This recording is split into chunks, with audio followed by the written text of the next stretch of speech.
வணக்கம் நண்பர்களே, நான் உங்கள் காயத்ரி. இன்று நாம் படுக்கையறை போர் என்ற கதையை பார்க்க போறோம். வாங்க கதைக்குள்ள போவோம். ரம்யாவுக்கு வயது 26. பார்த்தாலே கண்ணை பறிக்கும் அழகு, துருதுருப்பான சுபாவம். அவளது கணவன் சங்கர் 40 வயது நெருங்கியவன். ஒரு பெரிய நிறுவனத்தில் எக்ஸிக்யூட்டிவாக இருக்கிறான். திருமணமான புதிதிலிருந்து அந்த வேகம் சங்கரிடம் இப்போது இல்லை. ரம்யா பட்டுப்புடவை கட்டி மல்லிகைப்பூ வைத்து அவனுக்காக காத்திருக்கும் இரவுகளில் சங்கர் லேப்டாப்பையே பார்த்து கொண்டிருப்பான். அல்லது ரொம்ப டயர்டா இருக்கு ரம்யா, தூங்கு என்று சொல்லிவிட்டு திரும்பி படுத்துக்கொள்வான். தன் அழகும் இளமையும் வீணாகிறதோ என்ற ஏக்கம் ரம்யாவுக்குள் மெல்லத் துளிவிடத் தொடங்கியது. சங்கர் சமீபகாலமா விசித்திரமா நடந்து கொண்டான். ரம்யாவிடம் நெருங்காத அவன் நள்ளிரவில் மொட்டை மாடிக்குச் சென்று மணிக்கணக்கில் போனில் யாருக்கோ மெசேஜ் செய்வதும் மெல்லிய குரல்ல சிரித்து பேசுவதுமா இருந்தான். ஒரு நாள் ரம்யா அவனுக்கு தெரியாமல் அவன் போனை எடுத்து பார்த்தபோது அவள் இதயம் சுக்குநூறாக உடைந்தது. அவன் ஒரு கால் தரகுடன் பேசிக் கொண்டிருந்தான். நாளை மாலை அந்த பெண் கிடைப்பாள போன்ற மெசேஜ்கள் அவனது போனில் மின்னின. தன் மனைவியின் அழகை மதிக்காதவன் காசு கொடுத்து யாரோ ஒருத்திய தேடி அலைவதை அவளால் தாங்கிக் கொள்ள முடியவில்லை. இந்த சமயத்தில்தான் அவர்களது வீட்டின் மாடிப்பகுதிக்கு ஒரு புதிய வாடகைக்காரன் வருகிறான். அவன் பெயர் ஆகாஷ். 21 வயது கல்லூரி மாணவன். ஜிம்முக்கு செல்லும் பழக்கம் உள்ளதால் அவன் உடல்வாகு மிகவும் கம்பீரமா இருந்தது. மாடிக்குச் செல்லும் படிக்கட்டுல ரம்யாவை பார்க்கும் போதெல்லாம் அவன் கண்கள் அவளது அழகை பருகத் துடிக்கும். அவன் பார்வையிலிருந்து அந்த பசி ரம்யாவுக்கு ஒருவிதமான சிலிர்ப்பை ஏற்படுத்தியது. ஒரு நாள் காலை சங்கர் அலுவலகம் சென்ற பிறகு ரம்யா வேண்டுமென்றே மாடிக்கு சென்றாள். அங்கே ஆகாஷ் பனியன் மட்டும் அணிந்து கொண்டு உடற்பயிற்சி செய்து கொண்டிருந்தான். அவனது வியர்வை வழிந்த தேகத்தை பார்த்த ரம்யாவுக்குள் சங்கர் செய்த துரோகம் எரிச்சலாக மாறியது. ஆகாஷ், கீழே குழாயில் தண்ணீர் வரவில்லை, கொஞ்சம் வந்து சோதனை பண்றியா என்று அவள் கேட்டபோது அவள் குரலில் ஒருவிதமான குழைவு இருந்தது. ஆகாஷ் அவளை நிமிடம் உற்று பார்த்தான். நிச்சயமா மேடம், இப்போவே வர்றேன் என்றான். அவன் கீழே வரும்போது ரம்யா தன் சேலை சற்று தளர்த்தி கொண்டு அவன் வருகைக்காக காத்திருந்தாள். தன் கணவனுக்கு பாடம் புகட்ட அவள் ஒரு விபரீத விளையாட்டை ஆரம்பித்து விட்டார். ரம்யா ஹால் அமர்ந்து ஆகாஷுக்காக காத்திருந்தாள். சங்கர் அலுவலகத்திற்கு கிளம்பி 1/2 மணி நேரம் கூட ஆகவில்லை. பொதுவாக இந்த நேரத்தில் ரம்யா வீட்டு வேலைகளில் மூழ்கியிருப்பாள். ஆனா இன்று அவள் தன் தோற்றத்தில் கூடுதல் கவனம் செலுத்தியிருந்தாள். மெல்லிய புடவை அவளது இடையழகை எடுப்பாக காட்டிக் கொண்டிருந்தது. காலிங் பெல் ஒலித்தது. ஆகாஷ் நின்றிருந்தான். மேடம், குழாயில் என்ன பிரச்சனை என்று கேட்டான். அவன் கண்கள் ரம்யாவின் கழுத்து மற்றும் தோள்பட்டைகளில் படர்ந்து மீண்டன. வா ஆகாஷ், சமையலறையில் இருக்கிற துட்டி அடியில்தான் தண்ணீர் கசிகிறதுன்னு நினைக்கிறேன். என்னால குனிந்து பார்க்க முடியவில்லை என்று ரம்யா அவனை சமையலறைக்கு அழைத்து சென்றாள். ஆகாஷ் கீழே அமர்ந்து சோதனை செய்யத் தொடங்கினா. ரம்யா அவனுக்கு மிக அருகில் குனிந்து நின்று, ரொம்ப கஷ்டமா இருக்கு ஆகாஷ், இந்தா தண்ணீர் குடி என்று பாத்திரத்தை நீட்டினாள். அவள் வளையல்கள் குலுங்கும் ஓசையும் அவளது வாசனை திரவியத்தின் மனமும் ஆகாஷின் நிலைக்குள்ளே செய்தது. அவன் பாத்திரத்தை வாங்கும்போது ரம்யாவின் மென்மையான விரல்கள் அவன் கையில் உராய்ந்தன. ஆகாஷ் சட்டென்று அவளை ஏறிட்டு பார்த்தான். அந்த பார்வையில் ஒருவிதமான தவிப்பு இருந்தது. மேடம், நீங்க ஏன் இவ்வளவு டல்லா இருக்கீங்க? சங்கர் சார் உங்களை சரியா பாத்துக்கிறது இல்லையா என்று ஆகாஷ் தயக்கத்துடன் கேட்டான். அவன் 21 வயது வாலிபன் என்பதால் அவனது ஹார்மோன்கள் ரம்யாவின் அழகில் துடித்துக் கொண்டிருந்தன. ரம்யா ஒரு பெருமூச்சு விட்டாள். அவருக்கு எப்போ பாரு போந்தா உலகம் ஆகாஷ். என் மேல அவருக்கு துளி கூட அக்கறை இல்லை. நான் இந்த வீட்டுக்கு ஒரு வேலைக்காரி மாதிரி தான் இருக்கேன் என்று சொல்லிவிட்டு அவள் கண்களில் கண்ணீர் வரவழைத்தாள். ஆகாஷ் பதிரிப்பு எழுந்தா. அப்படி சொல்லாதீங்க மேடம். உங்களை மாதிரி ஒரு அழகான பொண்ணை கஷ்டப்படுத்துறது பாவம். நான் உங்க இடத்துல இருந்தா என்று அவன் இழுக்க ரம்யா அவனை ஊடுருவி பார்த்தாள். நீ என்ன பண்ணுவ ஆகாஷ் என்று அவன் சட்டையை பிடிச்சு கேட்க அவன் மூச்சுக்காற்று அவள் முகத்தில் பட்டது. ஆகாஷ் அவளது இழையை பிடிக்க துடித்தான். ஆனா ஒருவித பயம் அவனை தடுத்தது. ரம்யா துணர்ந்து, சரி ஆகாஷ், நாளை மாலை சங்க ஒரு மீட்டிங் போறாரு. அப்ப மாடியில காத்து வராது, நீ இங்கேயே வந்து படிச்சுக்கோ. நான் உனக்கு காபி போட்டு தர்றேன் என்று ஒரு கவர்ச்சியான புன்னகையை உதிர்த்தாள். ஆகாஷ் தலையாட்டி விட்டு அங்கிருந்து கிளம்பினா. ஆனால் அவனது மனம் ரம்யாவின் அந்த சிரிப்பிலேயே தங்கிவிட்டது. ரம்யாவுக்கு தெரியும், அவன் இப்போ தன் காலடியில தான் இருக்கிறான் என்று. அதே சமயம் தன் கணவன் சங்கர் யாருடன் ரகசியமாக பேசுறான் என்பதை கண்டுபிடிக்கவும் அவர் ஒரு பக்கம் காய் நகர்த்தினாள். அன்று மாலை சங்கர் வழக்கத்தை விட அதிக உற்சாகமா இருந்தான். கண்ணாடியின் முன் நின்று தன்னை தயார் செய்து கொண்டிருந்தார். ரம்யா, இன்னைக்கு அலுவலகத்தில் ஒரு முக்கியமான மீட்டிங். வர இரவு 12 மணி ஆகும், நீ சாப்பிட்டு தூங்கு என்று சொல்லிவிட்டு வாசனை திரவியத்தை அள்ளி பூசிக்கொண்டு கிளம்பினான். அவன் சென்ற அடுத்த நிமிடம் ரம்யா அவன் போனிலிருந்து டெலீட் செய்யப்பட்ட மெசேஜ்களை மீட்டெடுத்தாள். இன்னைக்கு ஒரு ஹோட்டல்ல ரூம் புக் பண்ணிருக்கேன், அங்க வந்துடு என்று அந்த பெண்ணுக்கு அவன் அனுப்பிய மெசேஜ் அவளுக்கு எரியும் நெருப்பாயிருந்தது. சரி சங்கர், நீ அங்க சந்தோஷமாயிரு, நான் இங்க உனக்கு ஒரு பெரிய அதிர்ச்சியை தயார் பண்றேன் என்று ரம்யா தனக்குள்ளேயே சொல்லிக் கொண்டாள். ரம்யா இப்போ ஒரு மெல்லிய உடை அணிந்து தன் கூந்தலை அவிழ்த்து போட்டிருந்தாள். சரியாக 8 மணிக்கு மாடியிருந்து ஆகாஷ் கீழே வந்தார். மேடம் காபி கேட்டீங்களே என்று அவன் தயக்கத்துடன் கேட்க ரம்யா அவனை உள்ளே அழைத்து கதவை மெல்லச் சாத்தினாள். ஹாலில் ஏசி ஓடிக்கொண்டிருக்க ரம்யா அவனை தன் படுக்கையறைக்கு வருமாறு சைகை காட்டினாள். ஆகாஷ், ஹால்ல சோபா சரியில்லை, இங்கு வந்து உட்கார்ந்து படி என்று அவள் தன் கட்டிலை காட்டினாள். ஆகாஷ் ஒரு கல்லூரி மாணவன். அவனுக்கு ரம்யாவின் இந்த அழைப்பு ஒருவிதமான பயத்தையும் அதே சமயம் ஒரு கட்டுப்படுத்த முடியாத கிளர்ச்சியையும் கொடுத்தது. ரம்யா அவன் பக்கத்தில் மிக நெருக்கமா அமர்ந்தாள். ஆகாஷ், உனக்கு நான் அழகா தெரியலையா, ஏன் தள்ளிப் போய் உட்கார்ந்திருக்க என்று அவனது சட்டையின் காலரை மெல்லத் தடவினாள். ஆகாஷுக்கு உடல் நடுங்கியது. மேடம், நீங்க ரொம்ப அழகா இருக்கீங்க, ஆனா இது தப்புன்னு தோணுது என்று அவன் இழுக்க ரம்யா அவனது வாயில் தன் விரலை வைத்தாள். என் புருஷன் இப்ப வேற ஒரு பொண்ணு கூட ஹோட்டல்ல இருக்கான் ஆகாஷ். அவன் எனக்கு துரோகம் பண்ணும்போது நான் ஏன் அவனை நினைச்சு கவலைப்படணும், எனக்கு இப்ப ஒரு ஆண்மையோட துணை வேணும். அது உன்கிட்ட இருக்குன்னு எனக்கு தெரியும் என்று ரம்யா அவனது மார்பில் சாய்ந்தாள். ஆகாஷின் கட்டுப்பாடு அவிழ்ந்தது. அவன் ரம்யாவின் இடையே பலமாக பற்றினான். ரம்யா, நீங்க இவ்வளவு அழகா இருக்கீங்க, சங்கர் சார் கொடுத்து வைக்காதவர் என்று அவன் அவளது கழுத்துல தன் முகத்தை புதைக்க ரம்யா வஞ்சகமாக சிரித்தாள். அவள் ஆகாஷை தம் பக்கம் இழுத்து கொண்டாள். ஆனா அவளது மனதில காதல் இல்ல, வெறும் வஞ்சமும் பழிவாங்கலும் மட்டுமே இருந்தது. வாலிப ரத்தம் துடிக்க ஆகாஷ் அவளிடம் மயங்கி கிடந்தான்.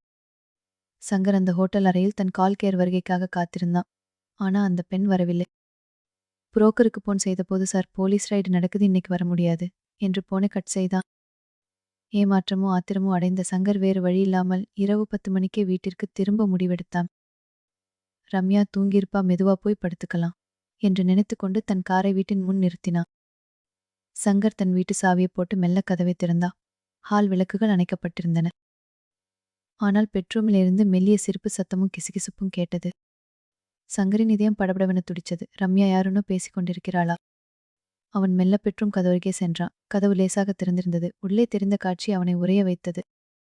ரம்யா அந்த வாடகை வீட்டு பையன் ஆகாஷுடன் மிகவும் நெருக்கமா அமர்ந்திருந்தாள். ஆகாஷ் அவளது தோள் கை போட்டு அவளது கூந்தலை வருடி கொண்டிருந்தா. ரம்யா அவனிடம் ஏதோ ரகசியமாக பேசிக்கொண்டு சிரித்தாள். ரம்யா என்று கத்திக்கொண்டு சங்கர் உள்ளே நுழைந்தா. ஆகாஷ் பறிப்பை எழுந்து நின்றான். அவன் முகம் வெளுத்து போனது. சார், அது வந்து நான் என்று அவன் திணற சங்கர் அவனை நோக்கி பாய்ந்தார். டேய், என் வீட்டுக்கே வந்து என் பொண்டாட்டியோடவா, உன்னை இன்னைக்கு கொன்னுடுவேன் என்று அவன் சட்டையை பிடித்தான். ரம்யா அங்கிருந்து அசையாம மிகவும் அமைதியா எழுந்து நின்றாள். அவள் முகத்தில் எந்த பயமும் இல்லை. மாறாக ஒரு வஞ்சகமான புன்னகை இருந்தது. நிறுத்துங்க சங்கர் என்று அவள் அதிகார குரலில் கத்தினாள். சங்கர் திகைத்துப் போய் அவளை பார்த்தான். என்னடி பேசுறவன் கூட இப்படி இருக்க, உனக்கு வெட்கமா, நீ ஒரு என்று அவன் அசிங்கமாக பேச முயல ரம்யா அவனை இடைமறித்தாள். ஏன் சங்கர், நீங்க அந்த ஹோட்டல்ல ஒரு பொண்ணுக்காக காத்துட்டு இருந்தப்போ உங்களுக்கு வராத வெட்கம் இப்ப மட்டும் எப்படி வருது என்று அவள் கேட்ட கேவி சங்கரை அப்படியே ஸ்தம்பிக்க வைத்தது. நீ நீ என்ன சொல்ற என்று அவன் குரல் நடுங்கியது. எல்லாம் எனக்கு தெரியும் சங்கர். நீங்க அந்த புரோக்கர் கூட பேசின மெசேஜ் கால் ஹிஸ்டரி எல்லாம் என்கிட்ட ஆதாரமா இருக்கு. நீங்க எனக்கு துரோகம் பண்ணும்போது நான் ஏன் உங்களுக்கு உண்மையா இருக்கணும் என்று ரம்யா கேலியாக சிரித்தாள். சங்கர் தலைகுனிந்து நின்றான். ஆகாஷ் இப்போதும் பயத்தில் நடுங்கிக் கொண்டிருந்தா. ஆனா ரம்யாவின் ஆட்டம் இப்போது ஆரம்பமாக போகிறது. சங்கர் சிலையா நின்றான். அவன் ரகசியங்கள் அனைத்தும் ரம்யாவுக்கு தெரியும் என்பது அவனை செயலற்று போக செய்தது. ரம்யா, நான் பண்ணது தப்புதானா, அதுக்காக நீ இப்படி ஒரு பையனை பெட்ரூமுக்கு கூட்டிட்டு வந்து என்று அவன் இழுக்க ரம்யா குறுக்கிட்டாள். ஏன் சங்கர், உனக்கு வந்தா ரத்தம், எனக்கு வந்தா தக்காளி சட்னியா? நீ காசு கொடுத்து யாரோ ஒருத்தி கூட இருக்க ஆசைப்படுற, ஆனா நான் அப்படி இல்லை, எனக்கு இந்த ஆகாஷை பிடிச்சிருக்கு. இவன் உன்னை விட இளமையா இருக்கான், என்னை நல்லா கவனிச்சுக்கிறான் என்று சொல்லிவிட்டு ரம்யா சோபாவில் அமர்ந்திருந்த ஆகாஷின் அருகில் சென்று அமர்ந்தாள். ஆகாஷ் பயத்தில் நடுங்கினாலும் ரம்யா அவன் கையை பிடித்து தன் தோளில் போட்டு கொண்டாள். பயப்படாத ஆகாஷ், இவர் வெறும் வேடிக்கை தான் பார்க்க முடியும். ஏன்னா இவர் பண்ண தப்புக்கு இவரால இப்ப சத்தம் போட முடியாது என்று அவன் காதில கிசுகிசுத்தார். சங்கரின் கண்கள் சிவந்தன. தன் கண் முன்னாலே தன் மனைவி வேறொரு வாலிபனுடன் நெருக்கமா இருப்பதை அவனால் தாங்க முடியவில்லை. ரம்யா, நிறுத்தி, இவனை இப்பவே வெளியே போகச் சொல்லு என்று கத்தினான். ரம்யா வஞ்சகமாக சிரித்தாள். ஏ சங்கர், உனக்கு துடிக்குதோ? நீ அந்த பொண்ணு கூட இருந்திருந்தா நானும் இப்படித்தான் துடிச்சிருப்பேன். இப்ப நீ இதை அனுபவி என்று சொல்லிவிட்டு ஆகாஷின் முகத்தை நிமிர்த்தி அவன் கண்களை பார்த்தாள். ரம்யா வேண்டுமென்றே சங்கரை பார்த்தபடி ஆகாஷின் சட்டையை சரி செய்வது போல அவன் மார்பில் கை வைத்தாள். ஆகாஷ் அவளது அழகிலும் அந்த சூழ்நிலையின் போதையிலும் பயத்தை மறந்து ரம்யாவை இறுக்கி அணைத்து கொண்டார். பெட்ரூமில் ஏசியின் குளுமை இருந்தாலும் சங்கருக்கு உடல் முழுக்க வேர்த்து கொட்டியது. தன் மனைவியின் மென்மையான ஸ்பரிசம் ஒரு கல்லூரி மாணவனுக்கு கிடைப்பதைக் கண்டு அவன் ஆத்திரத்தில் சுவரில் குத்தினான். பாரு சங்கர், இவன் எவ்வளவு வேகமா இருக்கான்னு பாரு. உன்கிட்ட இல்லாத அந்த ஆசை இவன்கிட்ட இருக்கு என்று ரம்யா கேலியாக சொல்ல சங்கர் தன் கைகளால் காதுகளை மூடிக்கொண்டா. அவனது ஆண்மை அங்கு சிறுமைப்படுத்தப்பட்டது. ரம்யா ஆகாஷை இன்னும் நெருக்கமாக்கினாள். ஆகாஷ் இவர் இங்கேயே இருக்கட்டும், நாம நம்ம வேலையை பார்ப்போம் என்று சொல்லிவிட்டு அவன் கழுத்தை கட்டிக்கொண்டாள். சங்கர் அங்கே ஒரு அந்நியனைப் போல நின்றிருந்தான். அவன் செய்த துரோகத்திற்கு ரம்யா கொடுத்த தண்டனை அவன் வாழ்நாள்ல மறக்க முடியாத ஒரு ரணமா மாறியது. சங்கர் தன் கண்ணெதிரே நடக்கும் காட்சிகளைக் கண்டு நிலைகுலைந்து போனான். ரம்யாவின் ஒவ்வொரு அசைவும் அவனது நெஞ்சில் ஈட்டியாக பாய்ந்தது. ரம்யா, போதும், தயவு செஞ்சு அவன் நிறுத்த சொல்லு. நான் பண்ணது தப்புதான்னு ஒத்துக்கிறேன். இனிமே அந்த மாதிரி நடக்க மாட்டேன் என்று அவன் கெஞ்சத் தொடங்கினான். ரம்யா வஞ்சகமாக சிரித்தாள். இப்ப எதுக்கு சங்கர் இந்த மன்னிப்பு? நீ அந்த புரோக்கர்கிட்ட பேசும்போது நல்லா அட்ஜஸ்ட் பண்ற பொண்ணா வேணும்னு மெசேஜ் பண்ணியே. அப்போ உன் பொண்டாட்டியோட மனசு என்னாகும்னு யோசிச்சியா? இப்ப பாரு என் முன்னாடி உன் கௌரவம் எப்படி துடிக்குதுன்னு என்று சொல்லிவிட்டு ஆகாஷின் தோளில் சாய்ந்து கொண்டாள். ரம்யா வேண்டுமென்றே ஆகாஷை உசுப்பி விட்டாள். ஆகாஷ், என் புருஷன் ஒரு கோழைன்னு இப்ப தெரிஞ்சிருக்கும்ல. பயப்படாதே, இப்ப இந்த ரூம்ல எனக்கு நீதான் முக்கியம் என்று ரம்யா அவன் சட்டையின் பட்டன்களை மெல்லத் தடவினாள். ஆகாஷ் முதலில் பயந்தாலும் ரம்யாவின் அழகும் அந்த சூழ்நிலையும் அவனை ஒரு மிருகமாக மாற்றியிருந்தது. அவன் சங்கரை பார்த்தபடியே ரம்யாவின் இடுப்பை பலமாக வளைத்து பிடித்தான். சங்கரின் கண்கள் முன்னாலேயே அவர் ரம்யாவின் கழுத்தில் தன் முகத்தை புதைக்க சங்கர் ஆத்திரத்தில் கத்தினான். டேவிடா அவளை என்று சங்கர் ஆகாஷை நோக்கி பாய முயல ரம்யா கையில் இருந்த தன் போனை தூக்கி காட்டினாள். சங்கர், இங்க பாரு, நீ பண்ண அந்த பழைய லீலைகள் எல்லாம் இந்த போன்ல வீடியோவா இருக்கு. நீ இப்ப ஆகாஷை தொட்ட அடுத்த நிமிஷம் இந்த வீடியோவை உன் ஆபீஸ் குரூப்லையும் உன் சொந்தக்காரங்க எல்லாருக்கும் அனுப்பிடுவேன். அப்புறம் நீயும் இந்த வீட்டையும் விட்டு வெளியே போக வேண்டியதுதான் என்று மிரட்டினாள். சங்க அப்படியே ஸ்தம்பித்து நின்றான். அவனது கௌரவம், வேலை, சமுதாய அந்தஸ்து எல்லாமே ரம்யாவின் விரல் நுனியில் இருந்தன. அவன் ஒரு மூலையில் அமர்ந்து கொண்டு தன் மனைவியும் அந்த வாடகை வீட்டு பையனும் நெருக்கமாய் இருப்பதை வெறும் வேடிக்கை பார்க்கும் நிலைக்கு தள்ளப்பட்டான். ரம்யா ஆகாஷை தூண்டிக்கொண்டே இருந்தாள். சங்கரின் அழுகையும் ஆத்திரமும் அவளுக்கு ஒருவிதமான வெற்றியை கொடுத்தது. பாரு சங்கர், ஒரு பொண்ணு நினைச்சா உன்னை எப்படி நடுத்தெருவுக்கு கொண்டு வர முடியும் பாரு என்று அவள் கேலியா சிரிக்க அந்த பெற்றும் அவமானத்தின் கூடாரமாக மாறியது. சங்கர் அந்த அறையில் ஒரு நிமிடம் கூட இருக்க முடியாமல் துடிச்சான். தன் கண் முன்னாலேயே தன் மனைவி ரம்யா அந்த வாடகை வீட்டு பையன் ஆகாஷுடன் காட்டிய நெருக்கம் அவனது ஆண்மையை சுக்குநூறாக்கியது. ரம்யா கையிலிருந்த அந்த வீடியோ ஆதாரம் அவனை செயலற்று போக செய்தது. ரம்யா, நீ ஜெயிச்சிட்ட. நான் பண்ண தப்புக்கு இதைவிட கேவலமான தண்டனை இருக்க முடியாது. இந்த வீட்டில் இனி எனக்கு இடமில்லை என்று அழுது கொண்டே தன் துணிகளை ஒரு பையில் அள்ளி போட்டுக்கொண்டு நள்ளிரவிலேயே வீட்டை விட்டு வெளியேறினா சங்கர். அவனது கௌரவம், கர்வம் எல்லாம் அந்த தெருவோரம் சிதறிப் கிடந்தன. சங்கர் சென்ற பிறகு ரம்யா ஒருவித வெற்றி களிப்பில் சோபாவில் சாய்ந்தாள். ஆனால் அவள் எதிர்பார்த்த அந்த நிம்மதி கிடைக்கவில்லை. ஆகாஷ் மெல்ல அவள் அருகில் வந்து அவளை தோள்ல கை போட்டான். ரம்யா, இப்போ உன் புருஷன் போயிட்டா, இனி நாம இந்த வீட்ல ஜாலியா இருக்கலாம். ஆனா எனக்கு ஒரு சின்ன உதவி வேணும் என்று அவன் குரல் இப்போது மாறியிருந்தது.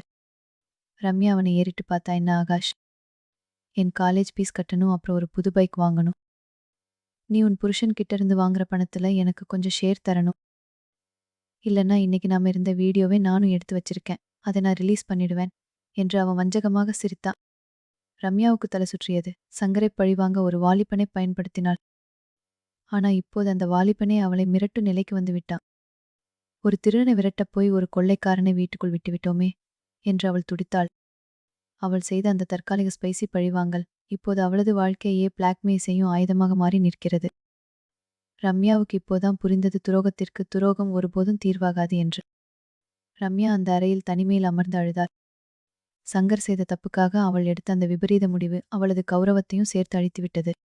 ஆகாஷ் போன்றவர்கள் காதலுக்கா வருவதில்லை, இது போன்ற பலவீனமான தருணங்களை அறுவடை செய்யவே வருகிறார்கள் என்பதை அவள் உணர்ந்தபோது காலம் கடந்துவிட்டது. கோபத்திலும் ஆத்திரத்திலும் எடுக்கப்படும் முடிவுகள் நம்மை இன்னும் பெரிய படுகொலியில் தள்ளிவிடும். துரோகத்தை பழிவாங்க இன்னொரு துரோகத்தை செய்வது நம்மையே நாம் அழிச்சு கொள்வதற்கு சமம். இன்னொரு கதையோட உங்களை வந்து சந்திக்கிறேன். இப்படிக்கு உங்கள் காயத்ரி. Good night.